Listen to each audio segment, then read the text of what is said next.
Okay, yeah. Here you go. You ready?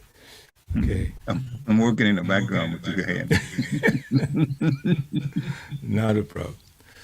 So word for word, nāsike, in the nostrils. Nirabhidyetāṁ, being developed. Dodhūyati, rapidly blowing. Nabhasvati, air, respiration. Tatra, thereupon.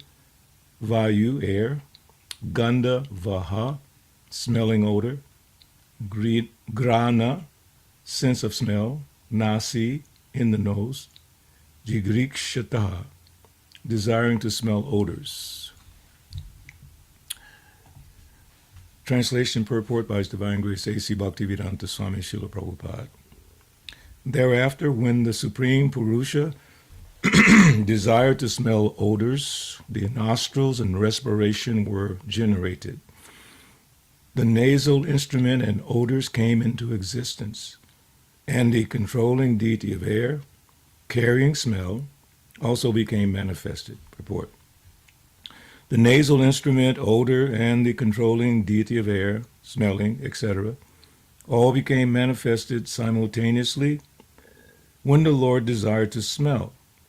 The Vedic mantras confirm this statement in Upanishads statement that everything is first desired by the Supreme before the subordinate living entity can act upon it. The living entity can see only when the Lord sees.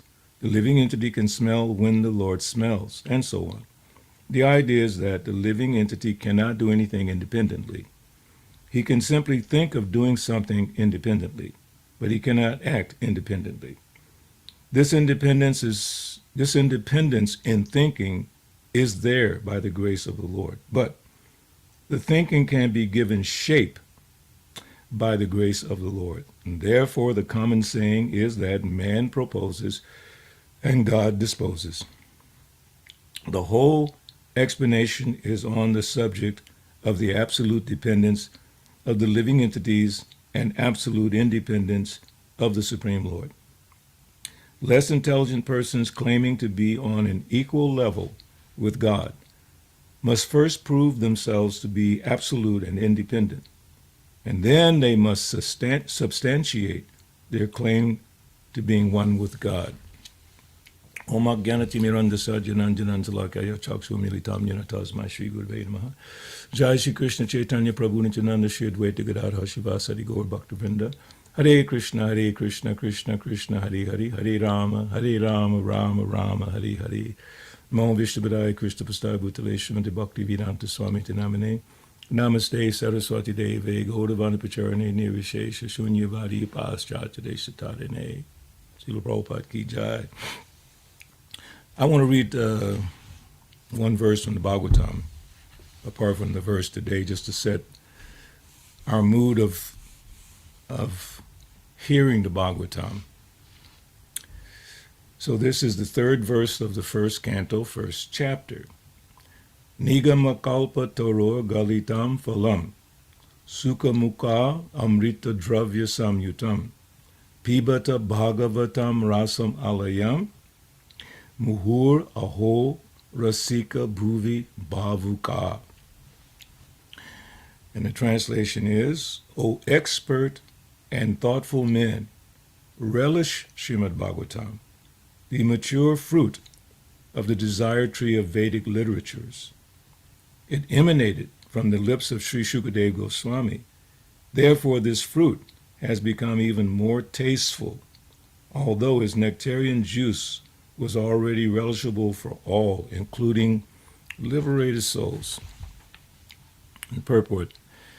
In the two previous slokas, it has been definitely proved that the Srimad Bhagavatam is a sublime literature which surpasses all other Vedic scriptures due to its transcendental qualities. It is transcendental to all mundane activities and mundane knowledge. In this sloka, it is stated that Srimad Bhagavatam is not only a superior literature, but it is the ripened fruit of all Vedic literatures. In other words, it is the cream of all Vedic knowledge. Considering all this, patient and submissive hearing is definitely essential. With great respect and attention, one should receive the message and lessons imparted by the Srimad Bhagavatam. So I find that to be very instructive as we regularly, daily try to hear the Srimad Bhagavatam. There's no question of mastering the Bhagavatam. The knowledge is actually revealed to us by the Supreme Personality of Godhead. But the term that really inspires me is the term relish. Relish. It means to enjoy something on a very high level, very intense level, relishing whatever it might be. So relishing the Srimad Bhagavatam as opposed to trying to master the Srimad Bhagavatam. In another verse, and I'll get to the verse today, just give me a second. Another verse on the Shri Upadeshamrita speaks in a similar way. Text number 8, Upadeshamrita, Nectar of Instruction. Tannama rupa chadidhadi sukirtananu smityo kramena rasana manasi niyoja tistan vraje tad anuragi jinanuragami kalam nayed akilam it upadeshasaram. Again, this is text number 8 from the Upadeshamrita. The essence of all advice is that one should utilize one's time 24 hours a day in nicely chanting and remembering the Lord's divine name, transcendental form, qualities, and eternal pastimes, thereby gradually engaging one's tongue and mind. In this way, one should reside in Vraja, Goloka Vrindavan Dham, and serve Krishna under the guidance of devotees. One should follow in the footsteps of the Lord's beloved devotees, who are deeply attached to his devotional service. And one last reference is from the class that I heard this morning from Srila Prabhupada. It's at the end of the class. It's just so beautiful how he explained this. He says, just like you're all sitting here, it doesn't require that you have to pass MA examination, PhD examination. God has given you the ear. Simply you sit down and hear from a realized person. The words are there. The message are there. Just like Srimad Bhagavatam, Bhagavad Gita, especially. Everything is there to understand about God. Simply, you have to increase your attachment for hearing. That is, that qualification required. Not that first of all you pass MA examination, then you come here and you can understand. No. Simply by hearing, you will become expert. Kovida, simply. That this process has been approved by Chaitanya Mahaprabhu. Stane stita shutigatam tano van manobi. That's from Srimad Bhagavatam, 10th canto, 14th chapter, text 3. You can remain in your position, but try to hear the transcendental message from realized soul. Then gradually you will be enlightened and you will be free from this knot, this material bondage. Thank you, Srila Prabhupada Ki Jai. So he's given us that inspiration, that encouragement to concentrate on hearing the philosophy, Krishna consciousness, especially from Srimad Bhagavatam, and he said Bhagavad Gita. So as I was reading the verse from today and the statement in the purport, the Vedic mantras confirm the statement in the Upanishads statement that everything is first desired by the Supreme before subordinate living entities can act upon it. So I was trying to find what verse Srila Prabhupada may have been referring to from the Upanishads, but I couldn't find an exact match, but I found many references or points that could be considered in the same vein from the Upanishads. So Prabhupada explains, or the verse explains, let's see which one. Selected verses from the Upanishads. So in those verses, it says, Atreya Aitareya Upanishad. Sa imal lokan asrijata. So this is the verse book that features all the verses that Srila Prabhupada often quoted. So since he mentioned the Upanishad, I thought I'd look at this, or a few of these verses. And I've heard him say this many times.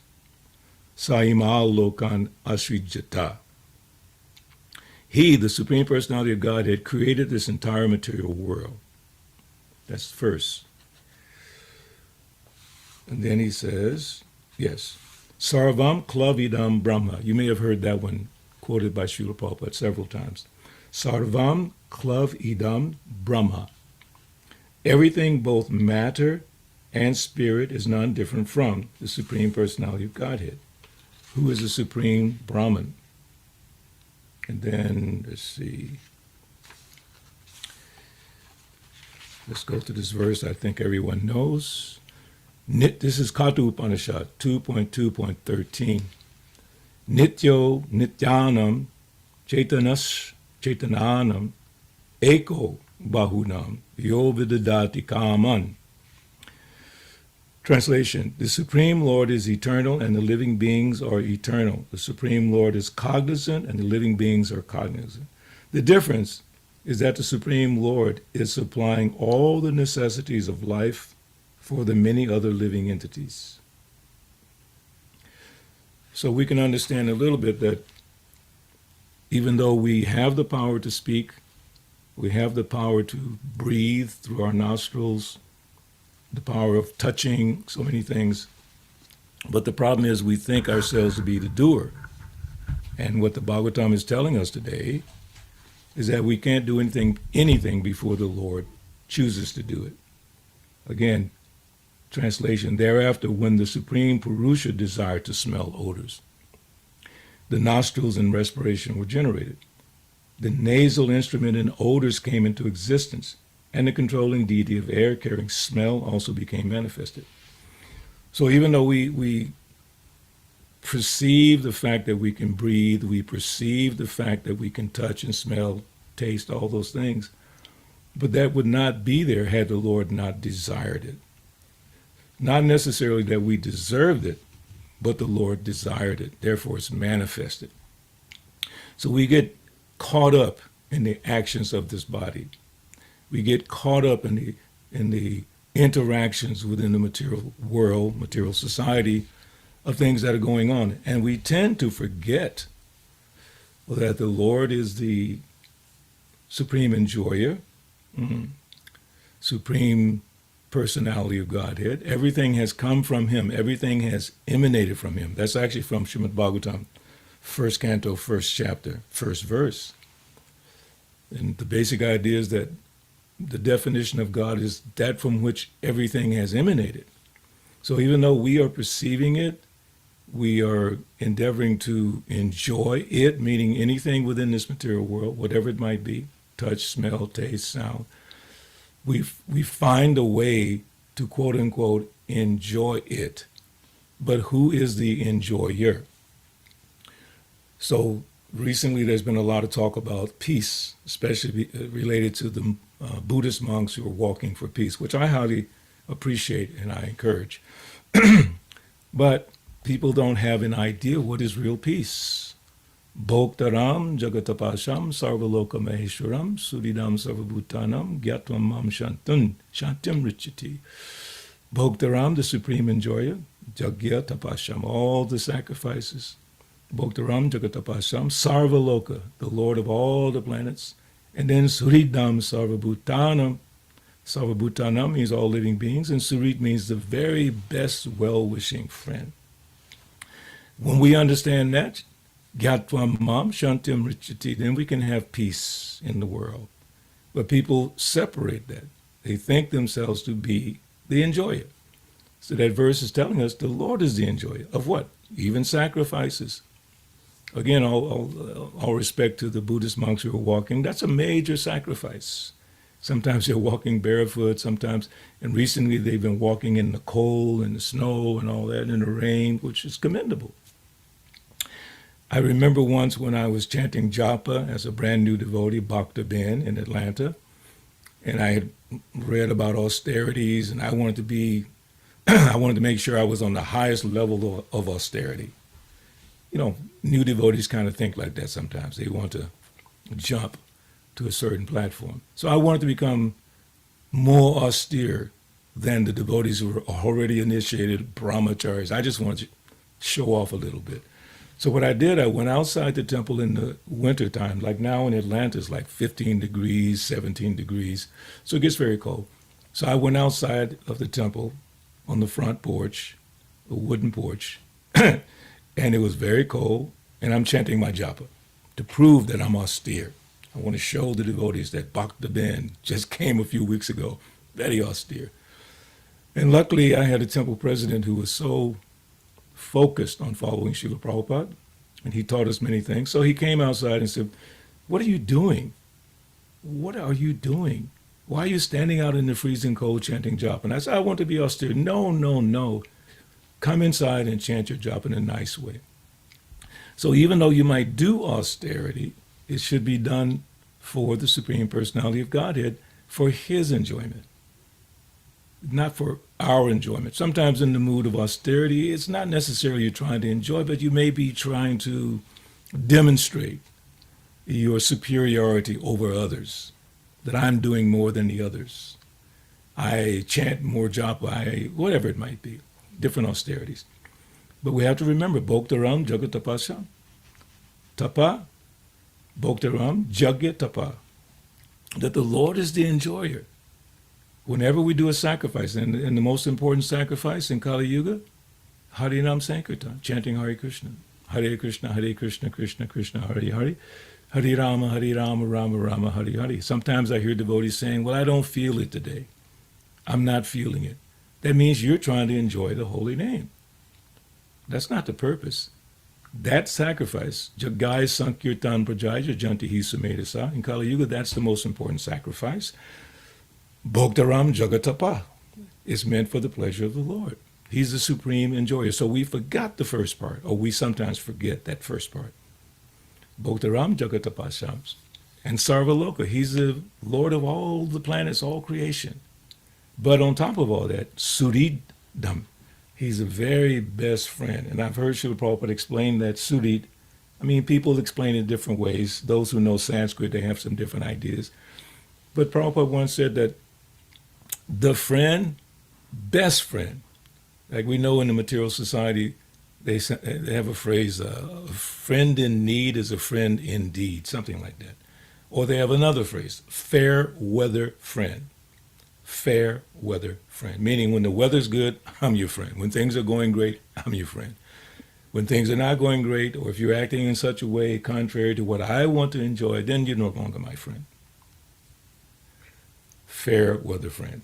But the best friend is Krishna, because even though we have rejected him by coming to this material world, he still provides everything we need. And we just read that verse from one of the Upanishads, Katha Upanishad. Nityo nityanam, chaitanas chaitananam, eko bahunam, yod vididati kama. Supreme eternal. Now, we're eternal, he's eternal. The difference is he provides everything. That eternal, Supreme Personality of Godhead, provides everything we need. And we forget that as well. So in Bhagavad Gita, chapter 3, text 27, Prakrite kriyamanani gunai karmani sarvasaha ahankar vimudatma kartaham iti manyate. The spirit soul, bewildered by the influence of false ego, thinks himself the doer of activities that are in actuality carried out by the three modes of material nature. And then in the purport, Srila Prabhupada says, the person in false ego takes all credit for doing everything independently. And that is the symptom of his nescience. He does not know that this gross and subtle body is the creation of material nature, under the order of the Supreme Personality of Godhead.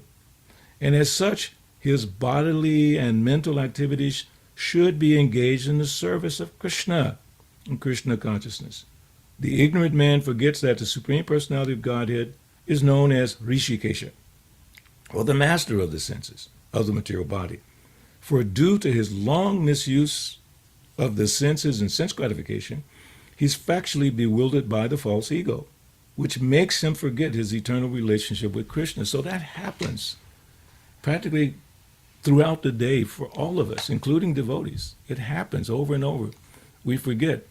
We start identifying with our body in many different ways, whether I think I'm a man, I think I'm a black man, you think you're a woman, you think you're a white man, you think you're Indian, and he gets even more specific, Gujarati, Bengali, African, all these things. And we identify with them. And if we're honest as devotees, we honestly have to say it happens almost consistently throughout the day.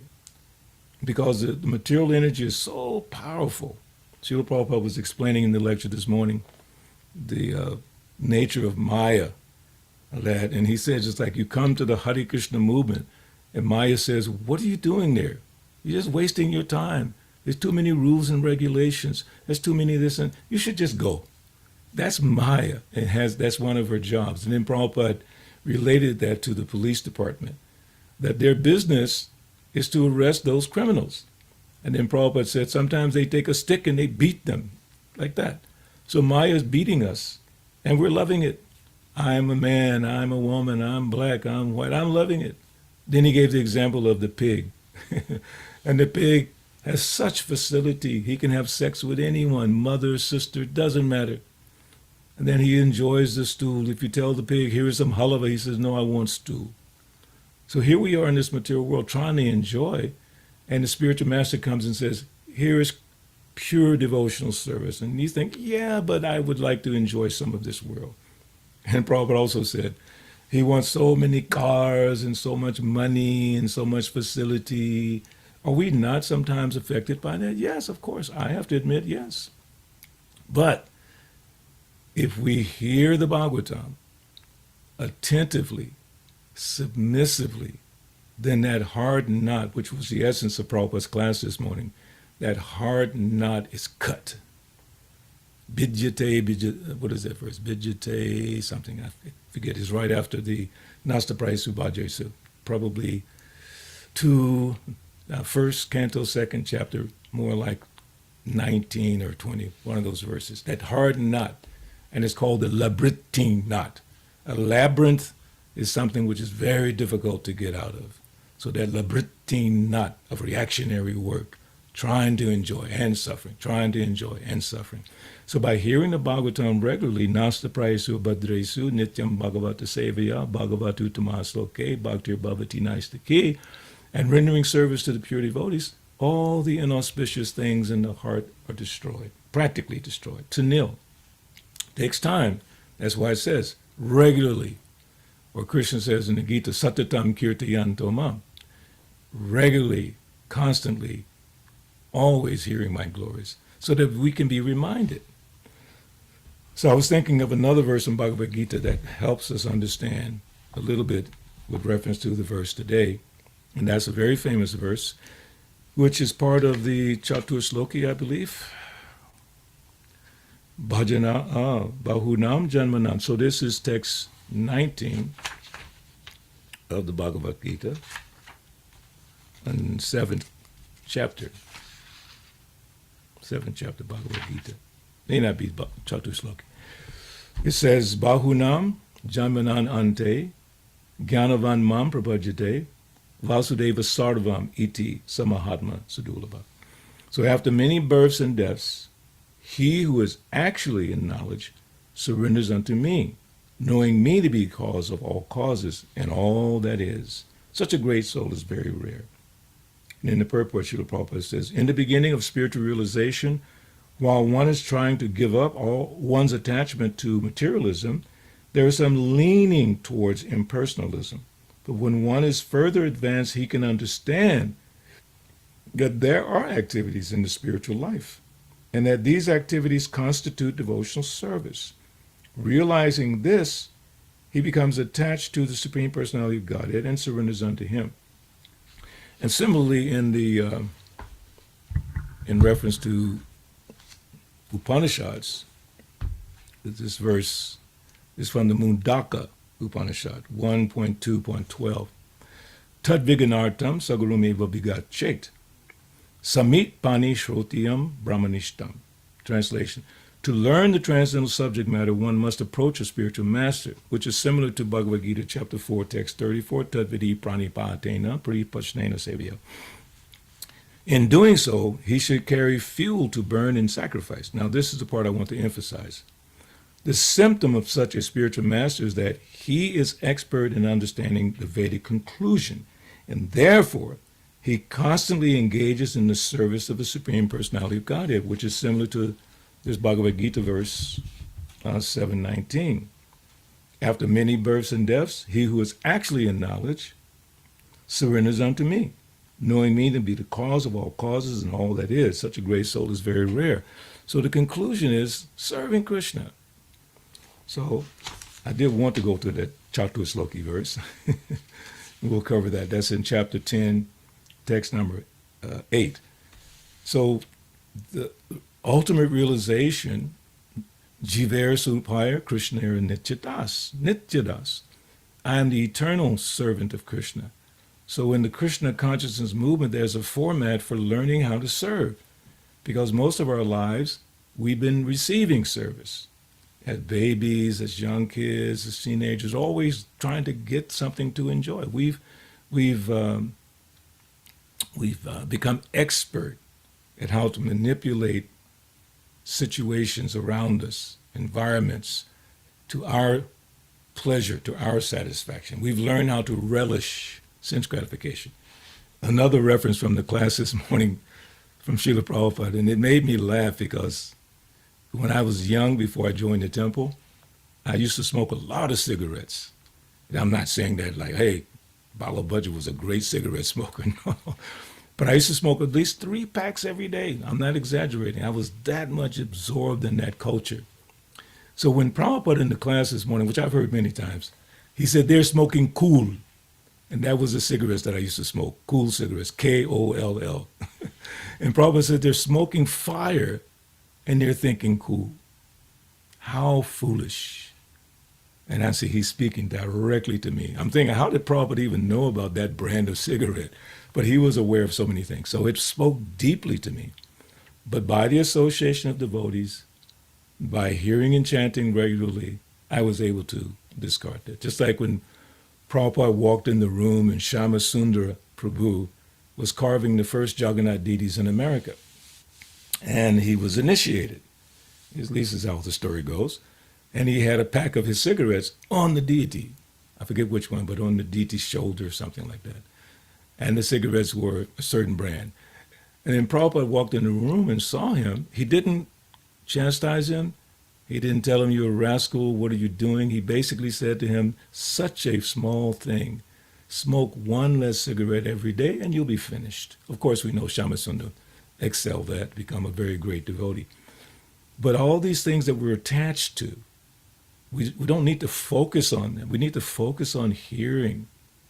Nasa praisa badresu nityam bhagavata sevaya bhagavatu tamasloke bhakti bhavati nāsike. All the inauspicious things in the heart become gradually, practically destroyed to nil. So what should we focus on? Should we focus on the problem I'm having? And that becomes the basis of all my conversations with devotees. Think about it. We do that sometimes. You know, we just want to share with the devotees our pain and our suffering, which is okay. As long as it's done in the mood of, as Rupa Goswami says in Upadeshamrita, guhyam agyati prichati. Reveal one's mind in confidence and then listen confidentially. But Srila Prabhupada elaborates on that in the purport by saying, I'm revealing to you what I'm understanding about Krishna, and you're listening. And you're revealing to me what I'm understanding about Krishna consciousness, and I'm listening. That is true guhyam agyati prichati. Guhyam means confidential. So when we're in each other's association, as much as possible, share about Krishna consciousness. My little friend in Philadelphia, Adishesh Prabhu, some of you might know him. He calls me every couple of days and we read, or I have him read like a Bhagavad Gita verse, then read the purport, and then tell me what realization you got from that. That's called guhyam agyati prichati. Guhyam agyati prichati doesn't mean, hey, you know what, she did this, he did that, and I'm telling you, And you go, yeah, that's amazing, that's really bad, on and on and on and on and on. And you didn't even talk about Krishna. You didn't talk about how to perform devotional service. How can I improve my devotional service? As I've said many times, and it's a mundane example, they say in the business world, the only question you should ask in order to be successful is, how can I improve upon that which I do every day? We chant japa every day. Hopefully we're hearing the Bhagavatam every day, Bhagavad Gita, Prabhupada's books, reading. So how can I improve? The process is given. The verse that I read to you from the first canto, verse number 3, first canto, first chapter, verse number 3, again, just the English. O expert and thoughtful men, relish Srimad Bhagavatam. What better instruction is there? Oh, I'm not understanding. That's okay. Just relish. Relish doesn't mean you understand per se. You should, over time, begin to understand. And then how does that work? By improving your devotional service, the understanding Krishna gives it. Dadami buddhi yogam. He gives it. We're trying to, master it. You can't master the Bhagavatam. You have to surrender to the Bhagavatam. And then in the very beginning, and I thought about this, Srila Vyasadeva is giving us the formula how to read the Bhagavatam. We don't have to be confused. He's saying, oh, expert and thoughtful men, relish Srimad Bhagavatam. Big statement. The mature fruit of the desired tree of Vedic literatures. It emanated from the lips of Sri Sukadeva Goswami. Therefore, this fruit has become even more tasteful, although its nectarian juice was already relishable for all, including liberated souls. So it's very clear. I remember once when I was struggling as a young brahmachari. Brahmacharis go through all kinds of phases, right? Because I was a brahmachari for about 8 years. So I went through a lot of things. But my temple president knew that I had an attachment for the Bhagavatam. He knew it, because I was reading it quite often. We had a system in, quote unquote, back in the day, that we get up at 2:30 in the morning, chant all of our japa before Mangalarti, so that after Mangalarti, if you're not working on the altar, you could read, because you knew you had to go out on Sankirtan during the day. So we would all be sitting around reading and just absorbing in the Bhagavatam, empowering ourselves to be able to go out and share Krishna consciousness. So my temple president, when I was struggling, he said to me, Balabhadra, don't you remember how much you love reading the Bhagavatam? Because he could see us doing it. A really, I would say, expert temple president or leader. Just like the temple president, to some extent, has to function like a guru. It's not guru, but has to function like that. So the guru's business is to detect within the disciple the proclivities, the abilities, whatever there is, and then guide that person in Krishna consciousness. So I had the great fortune of having a wonderful temple president, His Grace Balabhadra Prabhu, who guided me.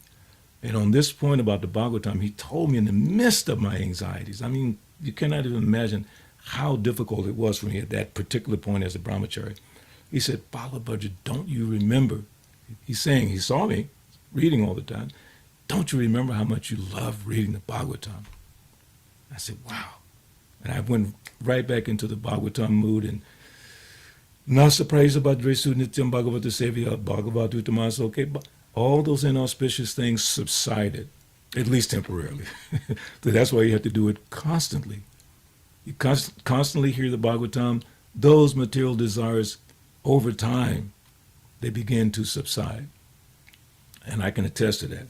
And it's not something you do once. You have to do it constantly, nityada, constantly, eternally, on your own. It's like you're fortunate here that you have a regular Bhagavatam class or Chaitanya Charitamrita class, few devotees come together. But what about when you're not in the class? You can't just leave it to the class and the speaker and the other devotees to focus your mind on the Bhagavatam. You have to develop an attachment, a taste, relish, the really sweet taste of the Bhagavatam and the holy name. It appears on the jaundice-like tongue of the devotees who are trying to make progress in Krishna consciousness. And I'm not saying that to say that I am expert in doing that. I'm becoming expert at remembering I need to do it, if you follow that logic. My expertise is remembering I need to do it. So I write it down. I have all these things to remind me to read the Bhagavatam, read the Bhagavad Gita. In fact, I have them stacked up next to me to make sure I do it every day. When I get up in the morning, whatever little things I do, first thing I do is read right now Prabhupada's letters and Srimad Bhagavatam every morning before anything else, just to get my mind going, to remember. And I find so much guidance and ecstasy and encouragement like that. So we should not get caught up in this material world thinking ourselves to be the doers and forgetting that everything is coming by the grace of the Lord, which this verse today is emphasizing. You can't, I mean, the power of smell, the power of taste, the power of hearing, the power of touch. First Krishna, then we. When he wanted it, it manifested. Otherwise, he wouldn't have it. It's like a man who's blind can't see. He has eyes, but he can't see. How is that? Some people, they lose mobility. How is that? If we're the doers, just make our eyes come back. Or, make your whatever suffering. You can pick any one you want. As we get older, we get, problems with arthritis and sight and hearing. I mean, I have so many godbrothers who, right now I don't have to use a hearing aid, but so many devotees are struggling with hearing aids. And I'm thinking, Lord, if you can save one thing for me, save my ears so I can hear the music that I'm trying to create for you. So far he's done that. So we have to stop thinking ourselves to be the doers and stop creating these situations whereby we encourage that thought pattern. Devotees have to be careful, always remain humble. And Lord Chaitanya is teaching us that in the jighṛkṣataḥ, verse number 3. Always be humble. Trinādapisa niccena. Always be humble. And then in the Bhagavad Gita, chapter 13, verses 8 through 12, the first principle of knowledge is amanitvam, humility. And that means not being anxious for the satisfaction of being honored by others. But hear me clearly. Many of us, and myself included, are motivated by that praise. If others are praising us, we get inspired. If we hear criticism, we might defend ourselves. In some cases, you probably should, but defend, or even worse, you try to attack the person who says something negative about you. That means we're expecting to be glorified. We should not. If we are, fold your hands, Hare Krishna, bow your head, appreciate. But don't strive for that. Okay, and there are many danger signs, like striving to become some leader in ISKCON. You may take up that service may be offered to you, which is fine. I was offered the service as temple president in 1986, when a former president stepped away. I had never desired it. My only meditation was, how can I serve my temple leaders? But that circumstance arose, and then Bhattacharya Swami said, I need you to do this. And I said, okay, Maharaj, whatever you ask, like that. I didn't strive for it. In fact, I didn't want it, because I realized how much headache is involved in being a temple president. Oh my God, there's so much headache, so much pains. But you take it for the service of the Lord. And then it gets worse. Like for me, when I first joined, I was previously grihasta at that point. Then I became brahmachari. But one of the reasons I wanted to be a brahmachari was I wanted to wear that saffron color. I didn't like the white dhoti. I wanted that colorful saffron dhoti. That was one of my motivations. How foolish. But anyway, now it's become, I want to be whatever, GBC, RGB, and it gets even higher. I want to be a guru. I'm going to arrange everything so I can become a guru in ISKCON, which is fine, okay. But Lord Rishabhdev is saying, Guru nanasya, pita nanasya. Don't become a guru, don't become a father unless you can guarantee liberation for your dependents. So what we should strive to do, as Rupa Goswami tells us here, and I keep going back to this verse, it's just so powerful. Just so powerful. The essence of all advice is that one should utilize one's full time, 24 hours a day, in nicely chanting and remembering the Lord's divine name, transcendental form, qualities, and eternal pastimes, thereby gradually engaging one's tongue and mind. So that's what we really should be focused on. How to improve this hearing and chanting. And the best way to do it is regularly do it. Because what happens if I regularly hear and chant? Cheto darpana marjana. All these things are cleansed away. Then I can begin to appreciate the Bhagavatam. If we can just get to the point, and I'm sure all of you on this call are regularly studying Prabhupada's books, but we can strive to get to the point of relish simply by hearing. The essence of all advice is just spend our time nicely hearing. Nicely means nicely, not just hearing.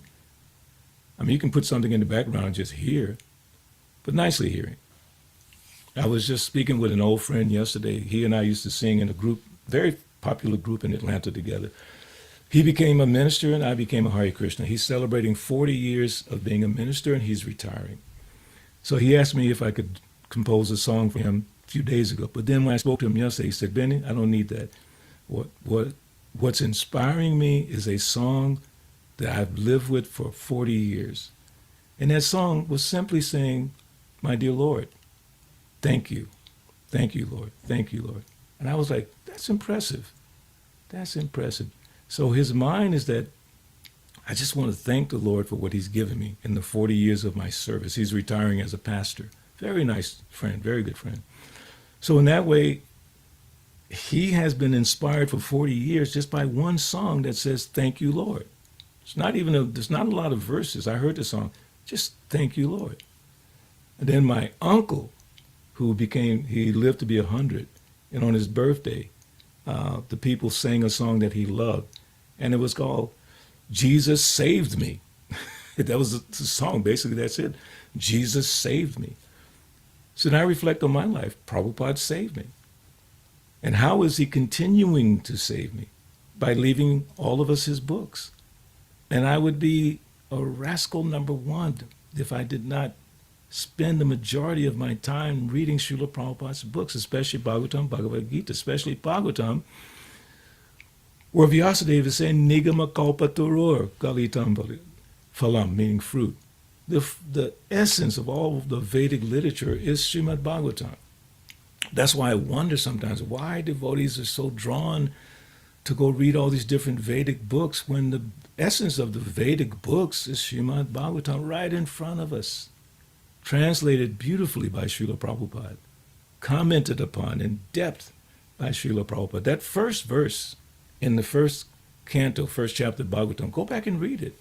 First of all, it's one of the longest purports in the Bhagavatam. And there's so many important details in that purport that you'll learn. So my humble recommendation to all of us is to become more and more attached to reading Prabhupada's books.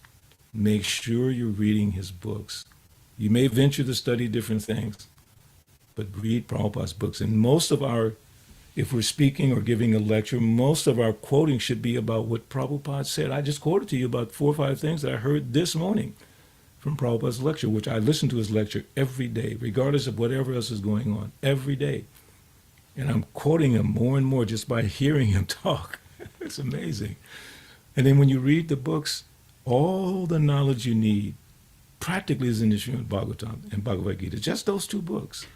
Most important, Bhagavatam, Bhagavad Gita. And then what to speak of, nectar of instruction, nectar of devotion, teaching of Lord Chaitanya, teachings of Queen Kunti, and the list goes on and on and on. What other time do we have? Have we sufficiently heard? I would venture to say probably not. I've been doing it for 52 years, and I'm just learning new stuff every day from Bhagavad Gita and Bhagavatam, and from hearing from devotees who are similarly hearing the Bhagavatam. I can tell if you're reading the Bhagavatam by how you speak and who you refer to when you speak, who you quote when you speak. Very important. Not to be critical, but I can just tell if that devotee is spending time with Srila Prabhupada. That thought just came to my mind. spending time with Srila Prabhupada. People ask me all the time, Balabhadra Prabhu, did you have any time with Prabhupada? Yes, I was with him in India. I saw him in Chicago. I saw him in Atlanta. I saw him in Philadelphia. I got to serve him several times. But all of us, all of you, especially second generation devotees, spend time with Prabhupada. You know, whatever little time I had, you have much more opportunity to spend time with Prabhupada. He reasons ill that say that Vaishnavas die because thou art living in sound. Prabhupada's sound vibration, his lectures, his videos, his books. Spend time with him. You'll be amazed. So I'm going to stop with that. Hare Krishna, Krishna Krishna, Hare Hare, Hare Rama, Rama Rama, Hare Hare. Thank you all very much. Hare Krishna. Thank you so much. And I would venture to suggest to the devotees, this is recorded on YouTube, hear it again. There's so much advice is there. And especially having to connect with Srila Prabhupada through reading his books, hearing the lectures. You know, this is such wonderful advice. And the more you read, if I could throw you into my 2 cents, the more you read, the more uninterested you'd be about things that are going on around us. That's right. That's right. You cannot even, you can't believe the press because it's become subjective.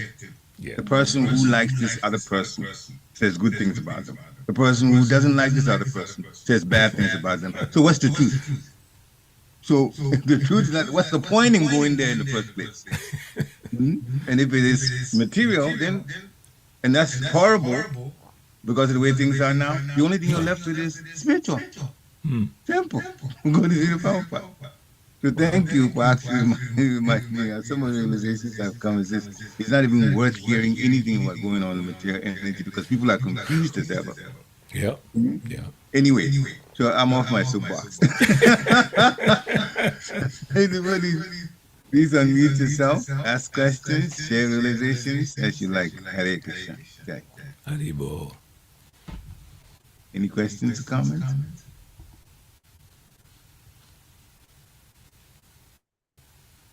All right, Prabhu. Down, please go ahead. Hare Krishna Prabhu, please accept my humble obeisances. All glories to Prabhupada. Jai for all glories to Prabhupada. Thank you for such a nice class. I like the explanation that you gave about jighṛkṣataḥ. I had a little different understanding. So that was a a different thing that I got today. And other than that, about reading books, I've seen that myself. Like if I'm reading Prabhupada books daily, it really changes the attitude for the whole day. And like you said, like in the mornings you try to do that first thing, so that really helps out. So thank you so much. Yeah, I'm also I wanted to ask your blessings because I'm trying to read all Prabhupada small books before I start my. Nice. I'm trying to do that. By your blessings, I'm able to finish it soon and then start the Bhagavatam. Wow. So you say you're starting with the Sri Upanishad? Is that what you said? And so I started like with all the small books, like Okay. Realization, Laws, all those books. So kind of towards the like a big book now, little bit like Narad Bhakti Sutra and Brahma Samhita and Teachings of Lord Chaitanya. This book, a little bigger one. So it takes time to finish, read them. Yes, yes. That's very important. Those quote unquote smaller books, because before I joined the temple, before I even came to the temple, one of the things that attracted me to come to the temple was one of the small books, Easy Journey to Other Planets. Because I had received the Krishna Reservoir of Pleasure from a devotee who met me. First time I met a devotee on downtown Atlanta, he gave me that book, Reservoir of Pleasure. Then when I was working, I saw Back to Godhead magazine at my job on the break table, where people take their lunch. And someone had gotten the Back to Godhead magazine because the devotees would stand on the corner where I worked every day and sell books. So someone took the book upstairs on the 5th floor, and there it was on the table when I was taking my lunch. And I was like, wow, look at that. It was just reminded me, somehow or another of spiritual life, because I was into TM, Transcendental Meditation. So when I looked in there and saw the advertisements for books, it said, Easy Journey to Other Planets. I said, oh my God, I got to have that book. Because I was into kind of, the mystical, UFO, extraterrestrial nonsense, right? So, but then I saw the address of the temple. My job was on 14th Street, and the temple was on 13th Street. And I went, wow. Krishna was aligning everything. So I went to the temple to get that book. That one small, it wasn't Bhagavad Gita, it wasn't Bhagavatam. I had no idea what that was. Just the title, Easy Journey to Other Planets. And think about the titles of those books that you're describing, Damodar Prabhu. I was once a part of what was called the BBT Council. We met several times a year in Los Angeles at the BBT. And one thing that we were focusing on was the titles of the books to attract people to get it. And you mentioned Science of Self-Realization. Oh my God, that book is incredible. There's so many essays and interviews. It's incredible. Just that title, Science of Self-Realization. Easy Journey to Other Planets. Perfection of Yoga. Prayers of Queen Kunti. It's on and on and on. So thank you for being dedicated to reading the small books. That's very, very important. Thank you very much. Hare Krishna. Jai. Any other questions, comments? We're just coming up on top of the hour. Any final comments, questions? Again, I would urge the devotees, go to YouTube, put today's date there, and Balabhadra Prabhu, and you can get this whole recording again. And just hear the advice. That's there, and make it part of our lives. We should. And the Lord will, He said, as you reward, as you surrender to the process, He rewards accordingly. So it's there. Hare Krishna. Hare So Krishna. thank you, all of you. Thank you, Balabhadra Prabhu, for coming on. This is wonderful. Dear Krishna Prabhu is also thanking you. Thank you, dear Krishna. Yeah. So have a nice, wonderful day. I hope you guys in this area have managed to dig yourself out of the snow. We had almost 12 inches of that. Oh my God. Very cold temperatures. Yeah. Which go on now, single digits. Teens and single digits. Do you like it in the material world? Here's your proof.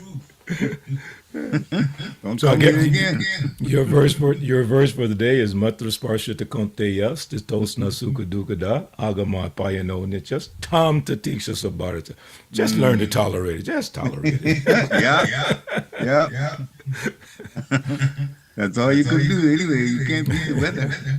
That's it. Thank you, everybody. Have a wonderful day. Jai. Panchakalpa. Turubhascha, Kripa Sindhu, Bhevacha, Patitanam Pavnebhyo, Vaishnavebhyo Namo Namo. Shila Prabhupada ki jai. Haribo, Haribo. Thank you. Hare Krishna. Jai.